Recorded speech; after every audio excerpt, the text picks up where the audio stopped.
Basi na wasalimu kwa jina la Bwana. Nimekuja tena hapa ili tuweze kuwa na Bible study, tukiendelea kujuzana masuala yanayopasa wokovu. Kwa hivyo kabla tuingie kuitafakari Biblia katika masuala kadha wa kadha, ningewaalika tuombe. Asante Baba mtakatifu, katika jina la Yesu tumenyenyekea kwako, tunakushukuru kwa nafasi hii nyingine. Tunauliza uwepo wa Roho wako ndani yetu ili tunapoenda kutafakari tukapate kuelewa na tukapate kutakaswa, katika jina la Yesu, amen. Basi karibuni. Na katika Bible study hii ambayo tutaenda kuwa nayo leo, inahusu kitabu cha Isaya mlango wa 4 kuanzia na fungu la kwanza peke yake. Isaya 4 fungu la kwanza. Hapa kuna mambo kadha wa kadha ambayo tutaenda kuyazingatia.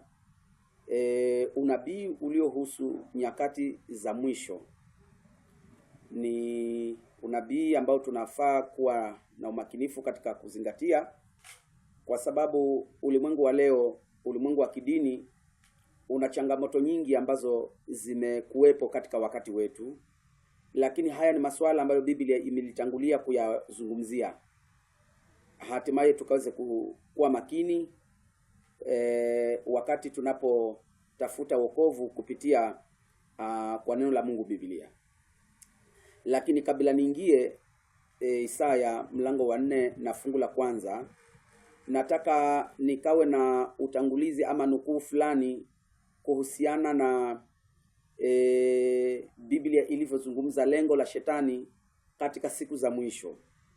Kwa sababu kumbuka, katika Ufunuo imezungumzia kuhusiana, ama hasa Ufunuo mlango wa 12 imezungumzia jinsi shetani alivyoanza uasi wake, ama alivyoasi mbinguni, na jinsi alivyoanzisha vita, na jinsi alivyoshindwa vita mbinguni akatupwa hapa duniani. Lakini wakati alipotupwa hapa duniani, kuna mambo fulani aliyoyazungumza yaliyokuwa hatari sana kwetu. Yaani tulipaswa tuchukue tahadhari, na tunapaswa kuchukua tahadhari sana, kwa sababu yeye ni mjanja. Yeye ni ibilisi ambaye uwezo na ujuzi wake hatuwezi fikia mahali popote. Maana aliweza kuwadanganya malaika. Na kama aliweza kuwadanganya malaika, sisi ni nani kwamba tuweze kusimama mbele yake? Sisi si chochote, ila tu kitakachotuwezesha sisi tusimame na tuweze kumshinda ni kupitia kwa damu ya mwana kondoo na kwa neno la ushuhuda wetu, ambapo hiyo ni Ufunuo mlango wa 12 na fungu la 17. Hiki peke yake ndicho kitatuwezesha sisi tuweze kumshinda ibilisi shetani. Na otherwise haingewezekana, ama vinginevyo haingewezekana sisi kumshinda, kwa sababu aliwashinda malaika.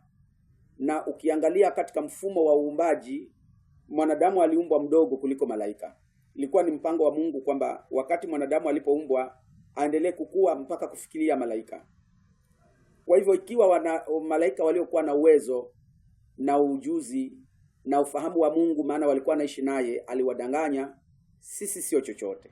Lakini ninarudia kwamba ukisoma Yohana 1 na fungu la 29, anasema, tazama mwana kondoo wa Mungu aichukuaye dhambi ya ulimwengu. Huyu ni Yesu Kristo mwenyewe kutuwezesha sisi kumshinda ibilisi. Na hiyo Ufunuo pia nao anasema wakamshinda kwa damu ya mwana kondoo.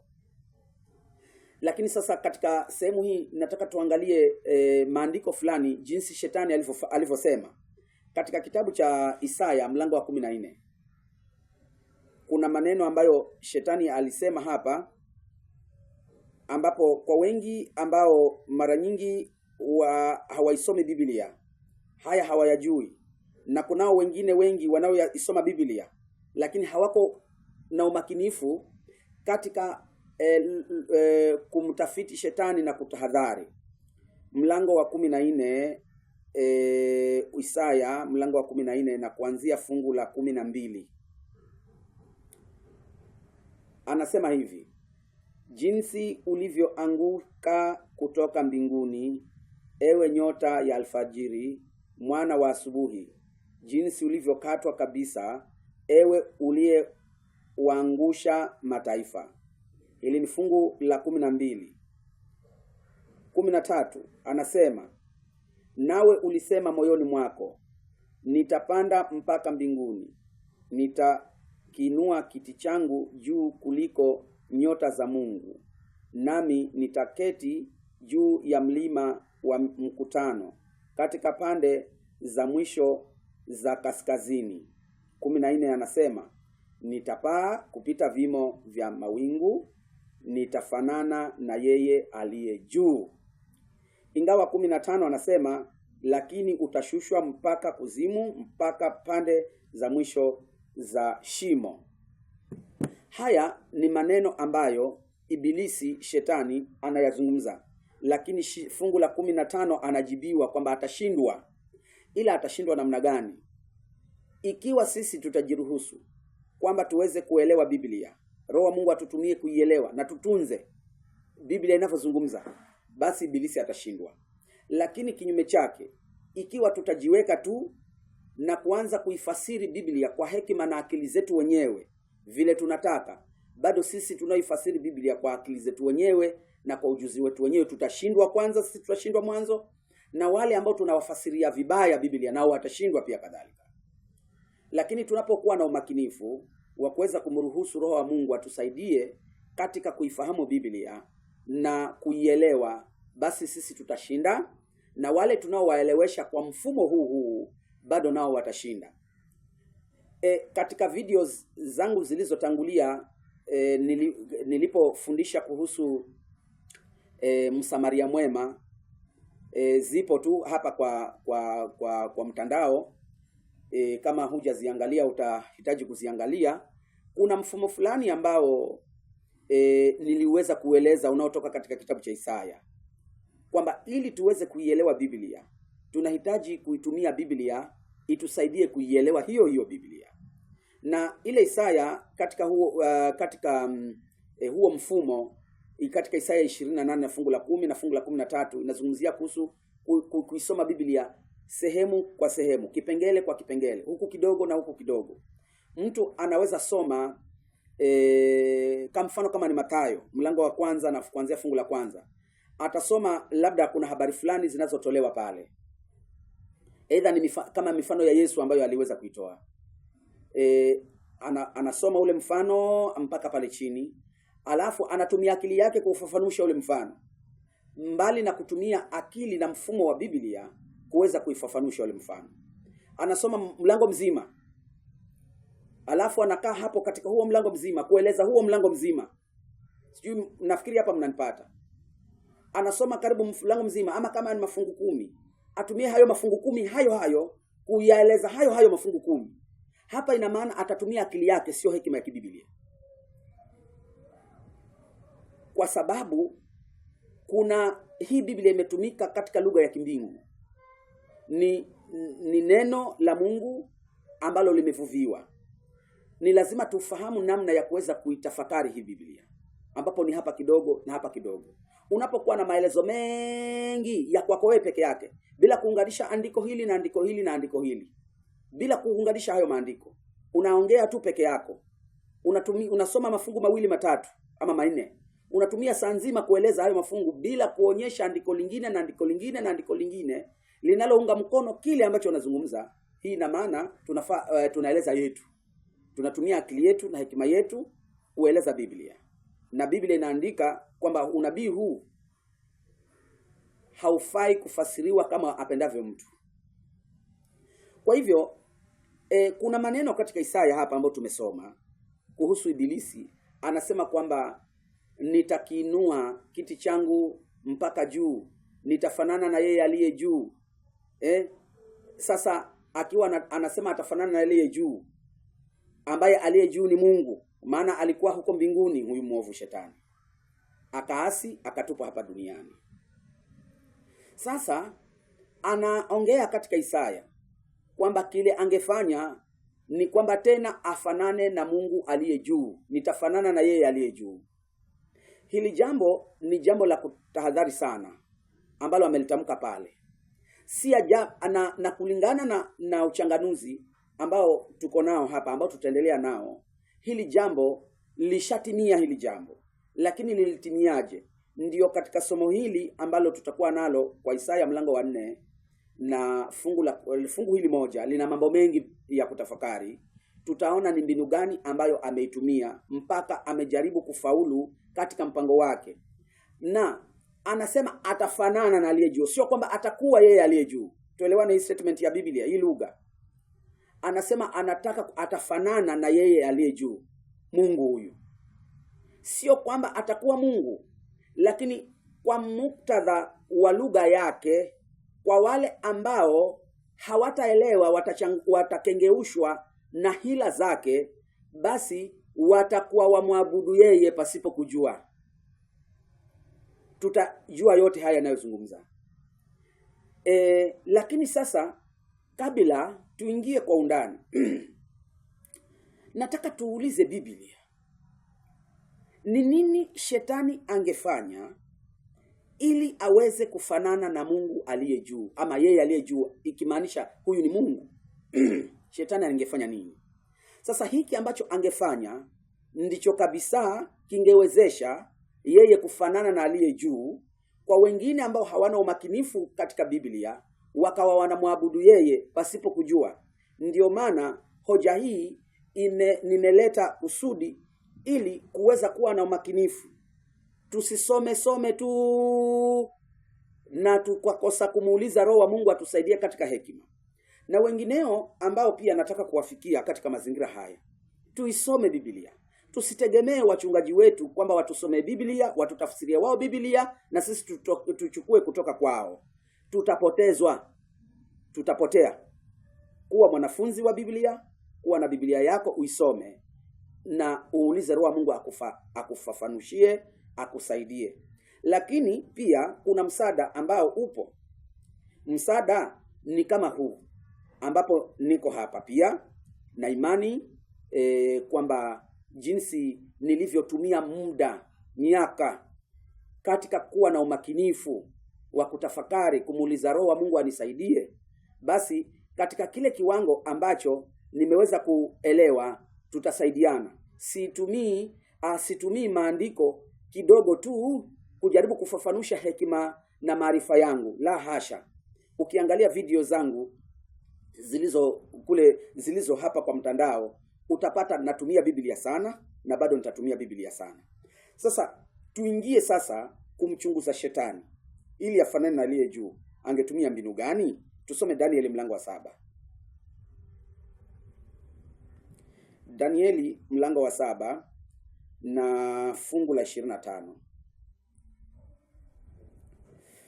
Hapa kuna jambo ambalo huyu shetani angefanya.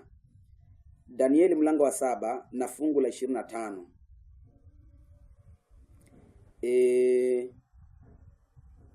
Danieli 7 fungu la 25. Linasema hivi.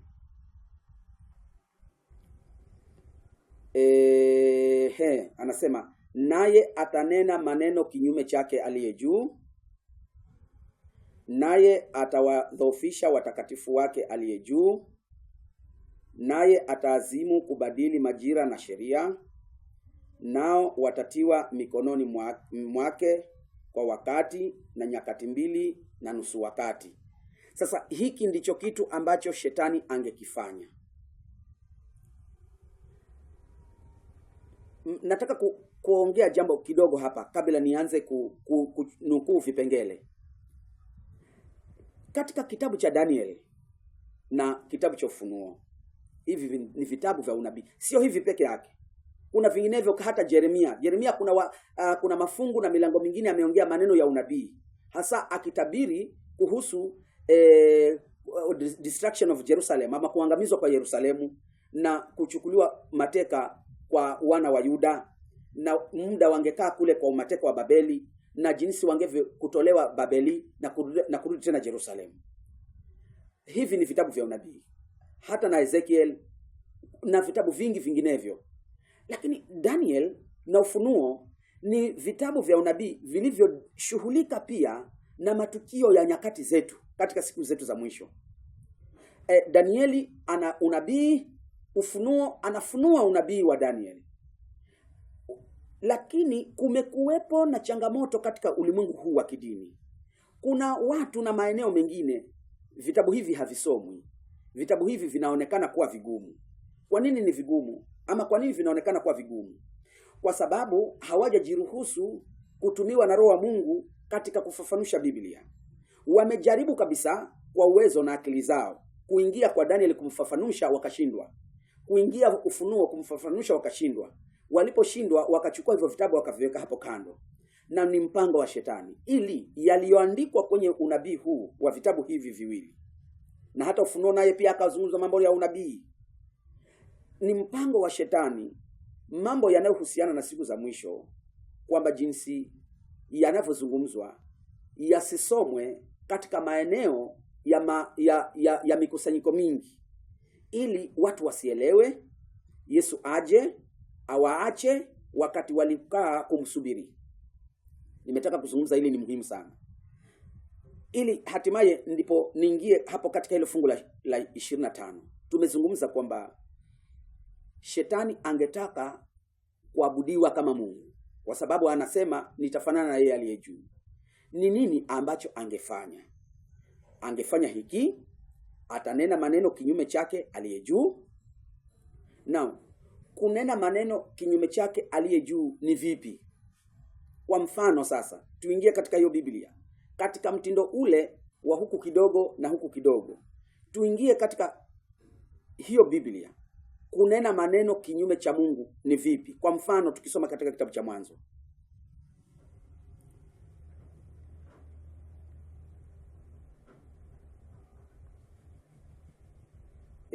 Mwanzo mlango wa 3. Na tuanzie tu fungu la kwanza ili tuweze kupata taarifa kamili ya kile ambacho kilitukia hapa. Basi nyoka, anaanza hivi: basi nyoka alikuwa mwerevu kuliko wanyama wote aliowaumba, aliowafanya Bwana Mungu. Akamwambia mwanamke, ati hivi ndivyo alivyosema Mungu, msile matunda ya mti matunda ya miti ya bustani? Hili ni swali ambalo nyoka anamuuliza mwanamke. Lakini kumbukeni kwamba nyoka huyu hata wakati huu alikuwa haongei. Ni kiumbe ambacho Mungu alipokiumba hakikuwa na uwezo wa kuongea, ama hakukipatia uwezo wa kuongea. Lakini hapa kinaonekana kikiongea. Ni Shetani aliyekuwa anakitumia, kwa sababu ana uwezo. Alipotupa kutoka mbinguni hakupokonywa uwezo wote ule. Alitupa yeye, ama alitolewa yeye kama yeye, lakini uwezo wake wote wa kufanya miujiza na kujibadilisha na kufanya chochote aliachwa nao. Kwa sababu Mungu sio dikteta. Mungu sio dikteta. Alimuadhibu kwa makosa yake. Wakati alipomtoa pale, alimtoa ili kuwe na usalama. Maana katika kitabu cha Ufunuo mlango wa 12 fungu la 10 na fungu la 12 linazungumza kwamba wakati Shetani alipotolewa kule, basi mafungu haya yalitangaza furaha na shangilio. Anasema shangilieni enye mbingu, shangilieni enye mbingu, kwa sababu yule muovu ametolewa huko kwenu. Lakini kwa dunia hii ikatangazwa ole katika fungu la 12 la hiyo Ufunuo mlango wa 12. Ikatangazwa ole. Kwa hivyo aliadhibiwa kwa makosa yake. Na makosa yake ni kwamba aliasi against the government of God. Alitaka kupindua serikali ya Mungu. Akaadhibiwa. Lakini adhabu yake ilikuwa ni kutolewa kule mbinguni, ili asiendelee kuwadanganya na kuwachafua malaika wale wengine. Lakini kama Mungu angemtoa kila aina ya uwezo wake, basi hapa ingeonekana kwa Mungu kwamba yeye ni dikteta, yeye analazimisha mambo. Lakini sivyo. Alitolewa yeye kama yeye, hiyo ilikuwa na adhabu, lakini mengineyo Mungu hakuingilia, akamwacha jinsi alivyo. Kwa hivyo ndipo akatumia kiumbe nyoka kupitisha ujumbe wake kwa mwanadamu, ambaye huyu kwanza anazungumza na Hawa hapa. Sasa fungu la pili anasema mwanamke akamwambia nyoka, matunda ya miti ya bustanini twaweza kula. Fungu la tatu, lakini matunda ya mti ulio katikati ya bustani Mungu amesema msiale wala msiaguse, msije mkafa. Haya, sikiza fungu la 4. Tunaenda kwa kunena maneno kinyume cha Mungu aliye juu. Nyoka akamwambia mwanamke, hakika hamtakufa. Mungu alimwambia mwanadamu, Adamu na Hawa, mtakapokula matunda ya ujuzi wa mema na mabaya mtakufa hakika. Lakini yeye anasema hakika hamtakufa. Haya ni maneno kinyume. Na kweli ukiendelea fungu la 5 na kule chini, basi Biblia inasema hasa fungu la 5 anatoa sababu kwa maana Mungu anajua ya kwamba siku mtakayokula matunda ya mti huo mtafumbuliwa macho, nanyi mtakuwa kama Mungu mkijua mema na mabaya. Mwanamke alipoona ya kuwa ule mti wafaa kwa chakula, wapendeza macho, nao ni mti wa kutamanika kwa maarifa, basi alitoa katika matunda yake akala, akampa na mumewe na yakala. Sasa amepindua yale maneno ya Mungu kwamba hakika mtakufa, anasema hakika hamtakufa. Naye atanena maneno kinyume chake aliye juu. Kweli haya alitukia. Alikuja Edeni, akanena maneno kinyume cha Mungu, basi akamdanganya mwanadamu. Mwanadamu akaingia katika hali ya kukosa, akatenda dhambi, ndio dhambi ikaingia duniani na mauti ikaingia duniani. Leo tunakufa. Adamu mwenyewe alikufa. Leo tunakufa mpaka leo. Kwa hivyo huo ulikuwa uongo, akimwambia mwanadamu kwamba hakika hamtakufa. Lakini Mungu alikuwa amemshauri ama amemwambia mwanadamu kwamba hakika utakufa. Huku ni kunena maneno kinyume chake aliye juu. Sasa nilitaka hasa hiki kipengele. Kuna jambo lingine katika hiyo Danieli sasa ambapo nataka tuthibitishe tu kidogo ili tuhakikishe, ili tunaposonga mbele katika Bible study yetu tuwe tuna uhakika na kile ambacho tunazungumza, kwamba kweli shetani angefanya mambo kadhaa wa kadha na wanadamu wangepokea hayo, basi wangeweza kudanganyika. Now nimetoa mfano mmoja wapo wa Edeni na jinsi alivyosema maneno kinyume chake aliye juu, na Adamu na Hawa wakaingia katika hali ya dhambi, maana kweli walikubali maneno ya shetani. Hili ni jambo la kwanza. Kuna mambo ambayo yanatuathiri na sisi leo, ijapokuwa yale nayo yanatuathiri, kwa sababu kwa matokeo hayo tunakufa. Lakini na hatuwezi badilisha isipokuwa kwa njia ya kumwamini Yesu. Naomba tuelewane hapa vizuri. Hatuwezi kubadilisha sheria ya kufa kwetu kwa sasa isipokuwa kwa kumwamini Yesu. Na hata ijapokuwa tumwamini Yesu, sio kwamba hatutakufa. Tutakufa, lakini tutakuwa na tumaini la kuishi milele wakati atakapokuja tena mara ya pili na kutufufua katika ufufuo wa wenye haki. Katika ufufuo wa kwanza. Hili la kifo hatuwezi libadilisha kwa sasa. Litaendelea na linaendelea. Lakini kwa njia ya imani tutakuja, tunapoamini tunajua sasa. Ukisoma katika kitabu cha Wakorintho wa kwanza mlango wa 15 na fungu la 26, anasema adui wa mwisho atakayebatilishwa ni mauti. Atabatilishwa kwako, atabatilishwa kwangu, huyo adui mauti, lakini ni wakati tutakapomwamini Yesu na kujiandaa kwa ajili ya tukio hili la adui huyu kuweza kutupiliwa mbali. Lakini kuna maneno mengine ambayo hapa yapo katika hicho kitabu cha Daniel, ambayo leo yako chini ya uwezo wetu kuyarekebisha. Kwa mfano kama haya ambayo nataka kusoma hapa. Nimesoma hii kwamba naye atanena maneno kinyume chake aliye juu. Tumeona Edeni. Naye atawadhoofisha watakatifu wake aliye juu. Hiki kipengele kilishatukia hiki, lakini ni somo lake kwa sababu ni tukio la wakati wa zama za giza.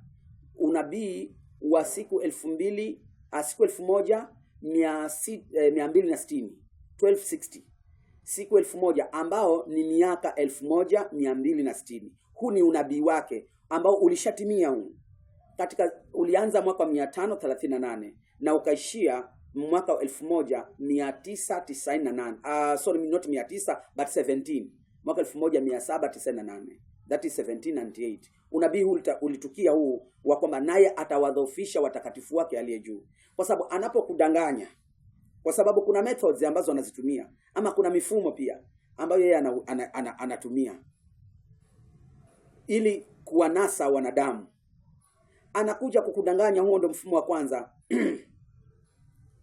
Ikiwa hautakubali kudanganyika, anaingia kukuletea mateso ya namna mbalimbali yale. Njaa, kukosa riziki hiyo, kukosa kazi, kukosa chakula ndiyo njaa.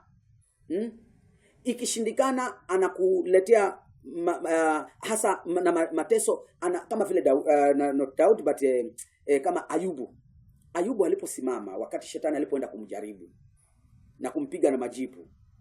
Akampiga na majipu, hayo ndio mateso ambayo alimuingiza. Kwa sababu Ayubu hakutaka kudanganyika na shetani. Ndio hizi methods ama hii mifumo ambayo naye ibilisi anaitumia. Akikudanganya, akiona haudanganyiki, maana atatumia njia zote kukudanganya. Unaposimama anakuletea sasa kupungukiwa, unakosa kazi, unapata magonjwa mbalimbali ili uikane imani yako. Na wengi wameikana imani zao. Wameenda kwa waganga. Wanasema mimi sina kazi, nimekosa kazi kwa muda mrefu. Mtu anaenda kwa waganga kutafuta njia ya mkato. Hii ni kazi ya ibilisi. Na ibilisi anapoona umefanya hivyo, yeye kazi yake anafurahi.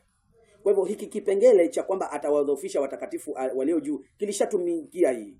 Kuwadhoofisha watakatifu walio juu ni kwamba aliua watu waliosimama imara bila kutaka kukengeushwa naye. Katika kipindi ninachozungumza kuna zaidi ya watu milioni 50 waliuawa katika kipindi cha muda miaka 1260 kwa sababu walisimama katika zamu zao za kulinda sheria ya Mungu. Lakini hili ni somo lake kivyake na kuweza kuthibitisha haya. Lakini kuna kipengele kingine ambacho kinazungumza hapa mbele kwamba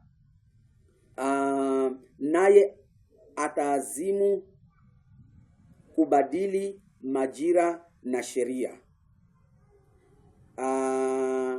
Nao watatua mikononi mwake kwa wakati nyakati 2.5 wakati. Ndio ile ya hapo juu niliyozungumzia kuhusu kuwadhoofisha watakatifu. Aliwadhoofisha watakatifu kwa wakati na nyakati 2.5 wakati. Ukienda kwa Ufunuo, Danieli huyu, ule Ufunuo anakwambia ni miaka 1260 wakati, nyakati 2.5 wakati. Kwa hivyo kipengele ambacho nataka tukithibitisha kidogo ambacho nimetangulia kusema kwamba kuna mambo mengine yako chini ya uwezo wetu. Bado tukisaidiwa na hekima na ufahamu kutoka kwa Mungu, tunaweza rekebisha.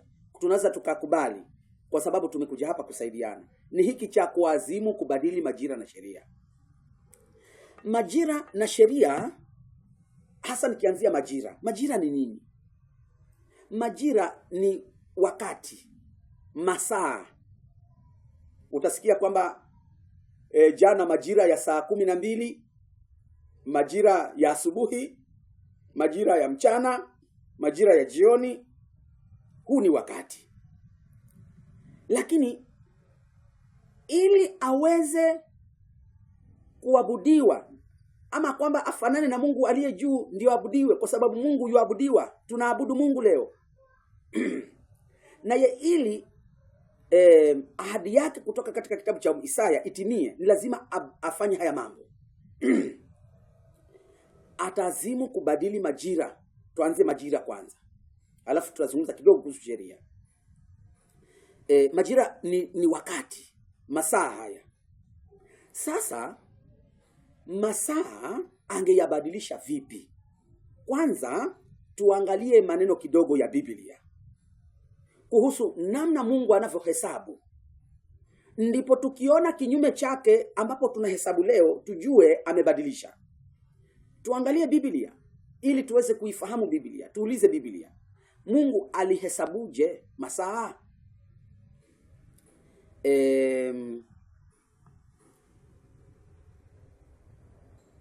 Mwanzo mlango wa kwanza.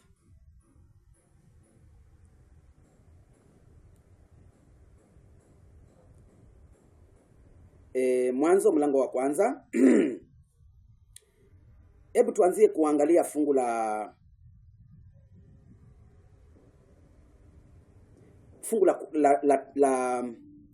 tatu. Tuanzie hapo, alafu tushuke hapo chini kidogo. Kuna uumbaji hapa, lakini tunataka kuangalia namna Mungu alivyohesabu siku. Anasema kuanzia fungu la tatu. Mungu akasema iwe nuru, ikawa nuru. Mungu akaiona nuru ya kuwa ni njema. Mungu akatenga nuru na giza. Tano anasema Mungu akaita nuru mchana na giza akaliita usiku. Ikawa jioni, ikawa asubuhi, siku moja. Tukienda fungu la 8, anasema Mungu akaliita lile anga mbingu. Ikawa jioni, ikawa asubuhi, siku ya pili. Tukienda fungu la 13, ikawa jioni, ikawa asubuhi, siku ya tatu. Hapa inatosha kuthibitisha namna Mungu anavyohesabu. Anaanzia jioni kisha na asubuhi. Lakini nataka tusome fungu moja la Biblia.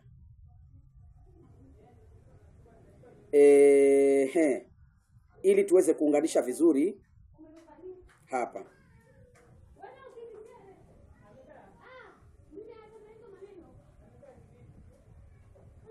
Nataka tusome fungu la Biblia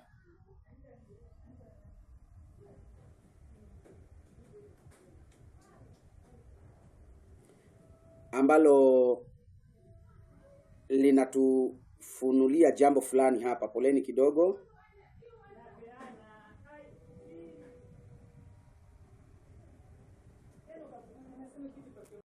Nataka tusome fungu la Biblia katika kitabu cha Yohana mlango wa 11 na fungu la 9 kuhusiana na kuthibitisha kile ambacho tumeangalia katika kitabu cha Mwanzo.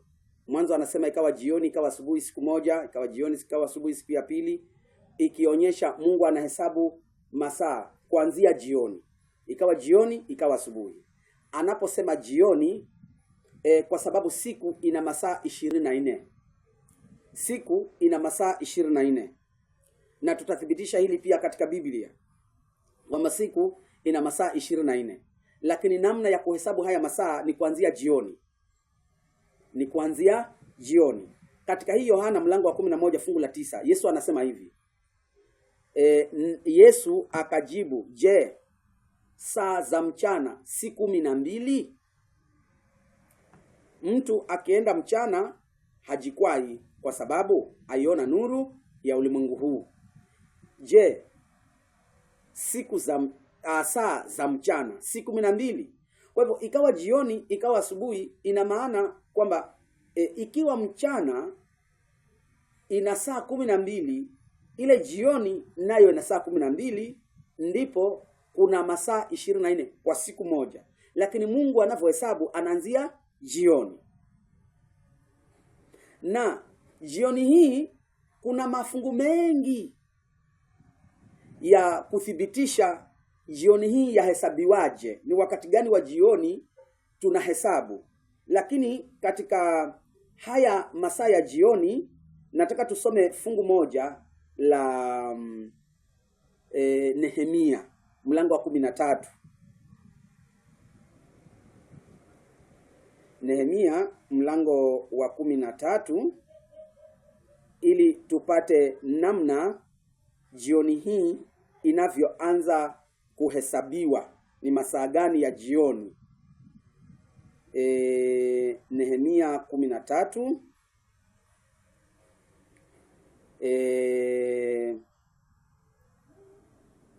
na fungu Hebu tuanzie fungu la 19 ili tuende to the point. Nehemia 13 tuanzie fungu la 19 ili tuende to the point. Anasema, ikawa malango ya Yerusalemu yalipoanza kuwa na giza kabla ya Sabato, niliamuru milango ifungwe kabla ya ikawa malango ya Yerusalemu yalipoanza kuwa na giza kabla ya Sabato, naliamuru milango ifungwe, nikaamuru isifunguliwe hata Sabato iishe. Kwa hivyo wakati kunapoanza kuwa giza ndio siku inaanza kuingia kwa muktadha wa Biblia. Na ikawa jioni, ikawa asubuhi, ni pale giza linapoanza kuingia. Kwa hivyo giza linapoanza, sio kwamba giza linaendelea. Giza linapoanza kuingia, hapo ndipo kuhesabu siku nyingine inaanza. Siku nyingine inaanza mpaka mchana wote ule na tena jioni yake.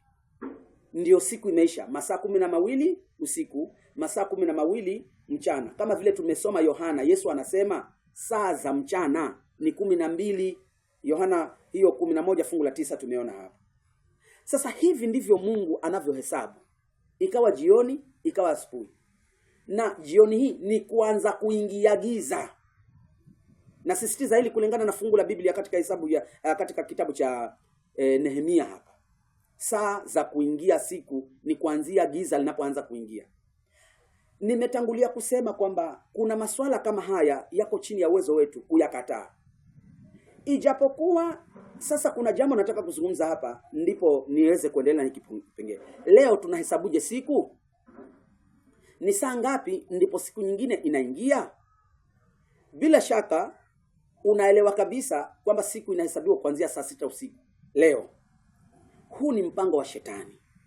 Naye katika Danieli anasema naye atazimu kubadili majira. Nao tunazungumza kuhusu majira hapa.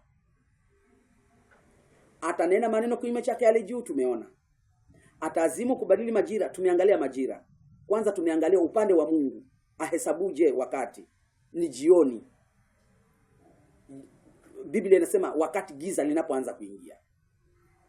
Masaa 12 usiku, masaa 12 mchana tumethibitisha katika Yohana.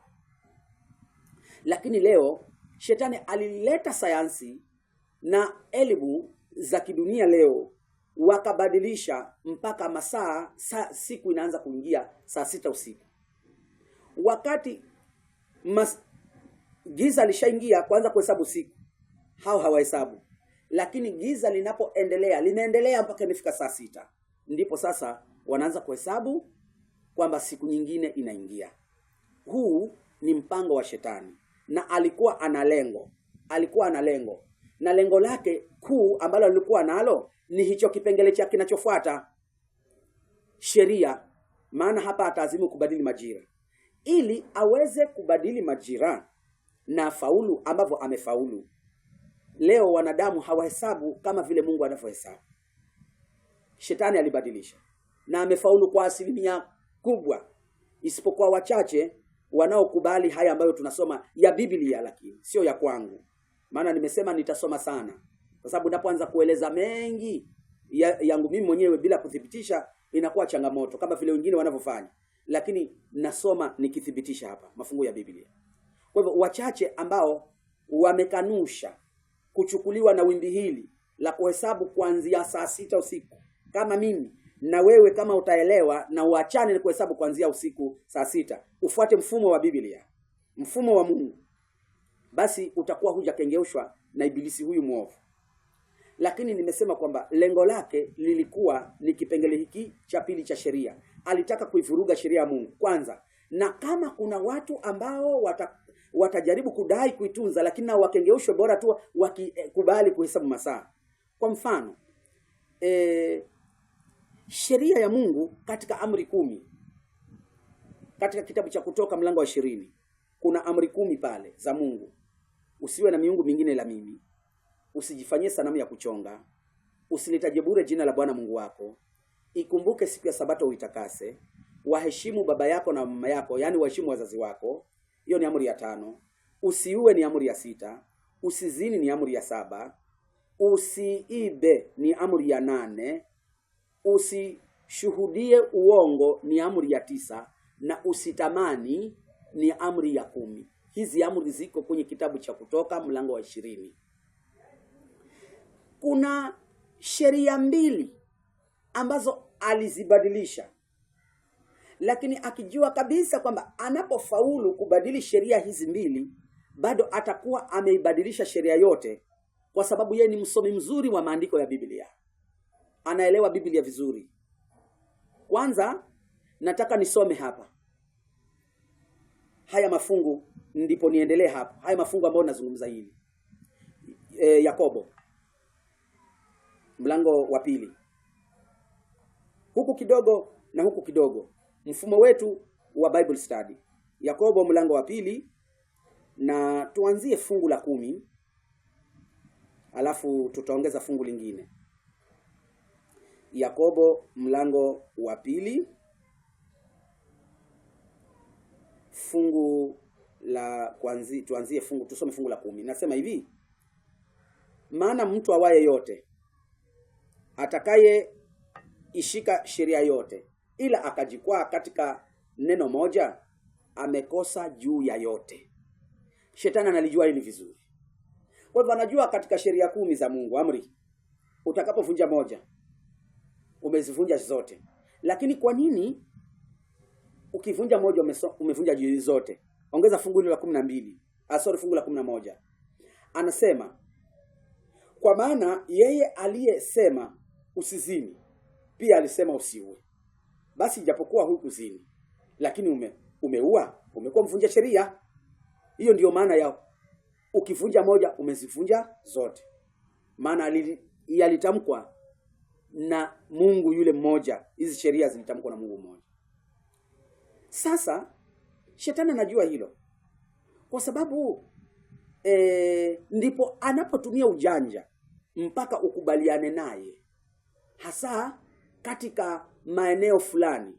Basi hata na yale maeneo mengine nayo unaingiliana nayo. Kuna jambo lingine hapa. Nimesema kwamba shetani kwanza ni msomi wa Biblia. Halafu shetani ni muumini, anaamini. Lakini nataka tusome fungu la 19 alafu niwaeleze kitu. Shetani ni muumini kivipi? Ingawa anasema fungu la 19 hapo Yakobo 2 fungu la 19 anasema hivi: wewe waamini ya kuwa Mungu ni mmoja, watenda vema. Mashetani nao wanaamini na kutetemeka. Sasa nataka kueleza hii point kidogo, ili usiwe muumini uliyefanana na shetani. Nimesema shetani ni muumini, lakini nataka tumtofautishe kidogo huyu muumini huyu shetani, ili hatimaye na sisi tusio waumini lakini tukawa tumefanana na shetani. Tuwe waumini na sisi, lakini tujitenge na hali ya shetani. Huyu shetani anasemekana anaamini Mungu ni mmoja, tena amini na kutetemeka. Unajua kwa nini anaamini na kutetemeka? Kwa sababu kwanza huyu shetani alikuwa mbinguni, alikuwa na Mungu. Akamjaribu Mungu, akaona matendo ya Mungu kwamba ni makuu na ya kutisha. Maana alipigwa vita, akashindwa, akatupwa hapa. Kwa hivyo anapolisikia jina la Mungu ana hofu nalo, maana anajua uwezo wa Mungu namna gani. Anatetemeka nalo kwa sababu anajua Mungu ni nani, ni wa kutisha, ni moto ulao kwa mwenye dhambi. Analielewa hilo. Sisi tofauti yetu sasa na yeye tofauti yake ni kwamba anaelewa hayo yote ya Mungu, lakini hamtii Mungu. Anaamini Mungu yupo, anaamini uwezo wa Mungu, anajua sheria za Mungu zikoje, lakini sio mtiifu. Tofauti na sisi sasa. Sisi ni waumini pia kadhalika, lakini ni watiifu kwa sheria za Mungu. Hiyo ndio tofauti. Ikiwa hutakuwa mtiifu, basi wewe unafanana na shetani, kwamba kweli unajua na hutii, wewe unafanana na shetani. Lakini utakapokuwa unajua na kutii, basi wewe hufanani na shetani. Mshatofautiana. Maana yeye anaamini Mungu yupo, lakini hamtii. Wewe unapoamini kwamba Mungu yuko na kumtii, unakuwa tofauti. Kwa hivyo haya ni masuala ambayo tunahitajika kuyachanganua jinsi hii. Sasa nilikuwa hapo kwenye mazungumzo ya kipengele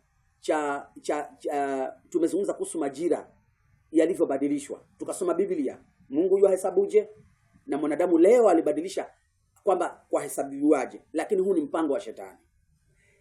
Ili kipengele cha kubadili sheria ni kwamba nilikuwa nazungumzia sheria za Mungu, zile amri 10, lakini kuna amri 2 ambazo amepigana nazo vita. Amri ya kwanza ile ambayo amepiga vita ni amri ya pili, usijifanyie sanamu ya kuchonga. Kuna maeneo, kuna madhehebu ambayo ibada ya sanamu ipo. Sanamu zipo za sujudiwa,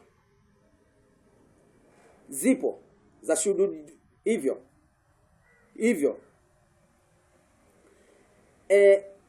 sanamu zipo za mitume, za manabii, Bikira Maria, zikana Yesu, hizi za abudiwa.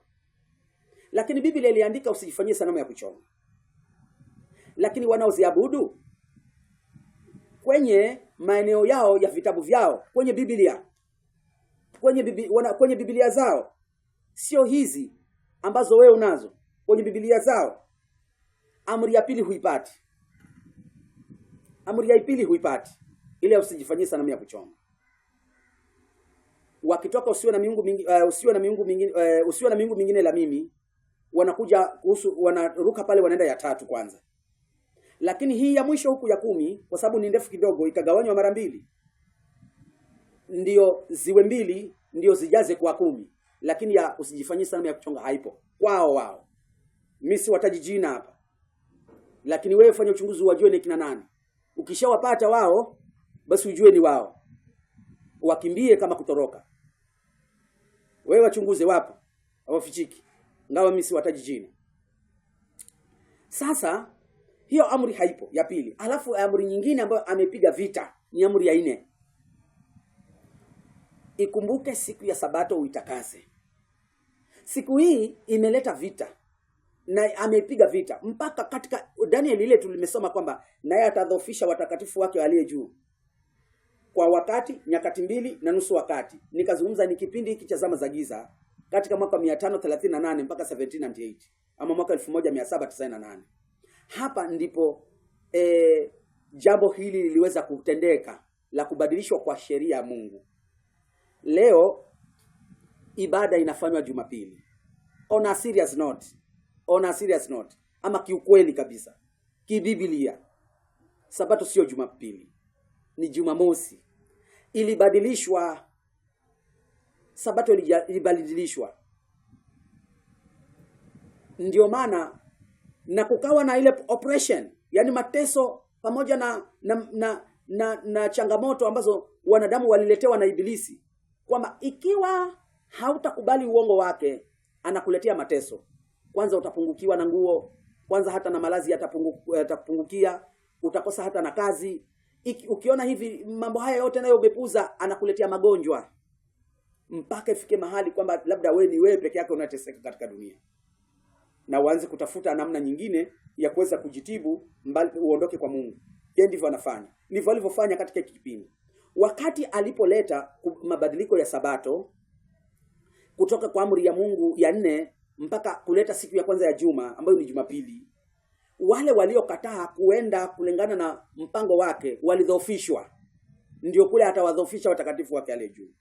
Aliwadhoofisha kwa njia mbalimbali mpaka mwisho wake akawaua. Maana hili ni tukio. Anakudanganya, alafu anakuletea mateso ya kuwa na mapungufu. Unakosa. Unakuwa na upungufu kabisa. Kazi hupati. Njaa ipo. Magonjwa yapo. Akiona hii bado umesurvive, umesimama kama vile Ayubu alivyosimama, anakuua. Ndipo wale waliosimama katika kipindi hiki cha unabii huu wa mfupi wa siku 1260, wengi waliuawa zaidi ya milioni 50, wale waliosimama katika zamu zao wakitunza sheria. Ili litimie lengo lake katika kitabu cha Isaya mlango wa 14 fungu kuanzia 12 mpaka 13 hapo mpaka 14 na tukamalizia fungu la 15. Anataka afanane na aliye juu, lakini alifaulu kwa asilimia nyingi. kwa sababu hapa alileta udanganyifu katika hizi zama za giza. Akaondoa siku ya kuabudu, akaintroduce siku ya kwake, nao leo imekubaliwa na mamilioni na mamilioni ya watu katika dunia, wakiamini kwamba Sabato ni siku ya Jumapili. Na hata jameni, ukiangalia hata namna ya utunzaji wao, kuonyesha ni uongo, kuonyesha ni Sabato ya uongo. Tumesoma hapo katika Nehemia kwamba siku inaanzia jioni, na Nehemia katika zama zake alizokuwa akiitunza Sabato, anasema jua lilipoanza kushuka, jua kulipoanza kuingia na giza, niliagiza malango ya Yerusalemu yafungwe ili kusingia mzigo wote ndani ya Yerusalemu mpaka Sabato iishe siku yake, after 24 hours. Hivyo ndivyo Sabato ilivyokuwa inatunzwa. Lakini angalia hii Sabato ya uongo jinsi inavyotunzwa. Surely, jameni, angalia inavyotunzwa Sabato ya uongo. Ni masaa tu kidogo, watu wameenda kuabudu, wametoka huko, wanakuja kuwafanya shughuli zao, wanakuja kufanya kazi zao.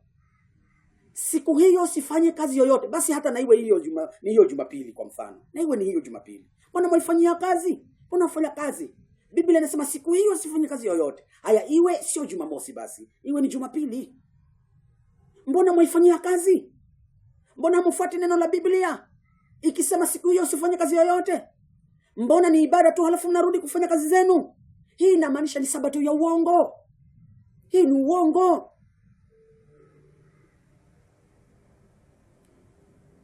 Nasikitisha kwa sababu giza nene limeikumba dunia, na Biblia inasema kwamba watu wangu wanapotea kwa kukosa maarifa. It's not fair. Na wachungaji wanajaribu kutumia mbinu na kila namna ya kuwafunga watu pale. Hili somo la Isaya mlango wa 4 kuanzia fungu hili la kwanza, tutakuja kufungua hivyo vifungo ambavyo nyinyi wachungaji mmewafunga akili za hao watu. Hili somo litafungua. Nitakuja kuwafungua hili somo. Bwana wabariki, amen.